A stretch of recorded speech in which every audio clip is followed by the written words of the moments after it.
എല്ലാവർക്കും നമസ്കാരം. ഞാൻ ഇടുക്കി മേലേച്ചിന്നാർ ഉപ്പന്മാക്കൽ കാർഷിക നഴ്സറിയോട് ചേർന്നുള്ള ഒരു അവക്കാഡോ മരമാണ്. ഈ കാർഷിക നഴ്സറിയിൽ ഏറ്റവും കൂടുതൽ വിൽക്കുന്നതും അവക്കാഡോ തന്നെയാണ്. ഗുഡിച്ചേട്ടാ, ഇത് ഏതിന് അവക്കാഡോയാ? ഇത് അവക്കാഡോ പൊള്ളോക്ക്. എന്താ ഇതിന്റെ ഒരു പ്രത്യേകത? ഇതിന്റെ ഈ മരത്തിന്റെ ഒരു പ്രത്യേകത എന്ന് വെച്ചാൽ ഇത് വളരെ ചെറുപ്പത്തിലേ കായ്ക്കും, വളരെ നന്നായിട്ട് കായ്ക്കും. ഇത് ചൂട് കാലാവസ്ഥയിലും കായ്ക്കും. ഇതിപ്പോ നട്ടിട്ട് എത്ര നാളായി? ഇത് 5 വർഷം. 5 വർഷം? 5ാം വർഷമായി മരം. 4ാം വർഷം കഴിഞ്ഞ വർഷം ഒരു 10-25 കായ ഉണ്ടായിരുന്നു. ഈ വർഷം ഇപ്പൊ ഒരു 100 കായിലധികം ഉണ്ടാവും. അത് ശരി.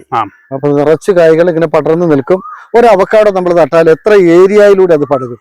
കുറഞ്ഞ പക്ഷെ 1 സെന്റ് സ്ഥലം വേണം ഒരു മരത്തിന്. ഒരു മരത്തിന് 1 സെന്റ് സ്ഥലം വേണം. അപ്പൊ 10 സെന്റ് ഇങ്ങനെയൊക്കെ വളരുവാണെങ്കിൽ ഇത് 1 സെന്റിലും നിൽക്കല, അതിലും കൂടി പോകും. അപ്പൊ 10 സെന്റ് സ്ഥലത്ത് 10 അവക്കാഡോയെ പറ്റൂ. അത്രേ ഉള്ളൂ. ഈ പുള്ളോക്കത്തെ വെറൈറ്റിയാ? അത്രേ ഉള്ളൂ. പൊള്ളോക്കത്തെ വെറൈറ്റി. ഹാസിനൊക്കെ ആണെങ്കിൽ ഇച്ചിരി കൂടുതൽ നടാം. കുറച്ചുകൂടിയിട്ട് ഇച്ചിരി കൂട്ടി നടാം. അപ്പൊ നിറച്ച് കായ്കളാണ്, ബൾബ് പോലെ ഇരിക്കുന്നല്ലേ? ഇതിപ്പോ കായ്ച്ചിട്ട് എത്ര നാളായി? ഇത് കായ്ച്ചിട്ട് ഇപ്പൊ ഒരു 3 മാസം താഴെ ആയുള്ളൂ.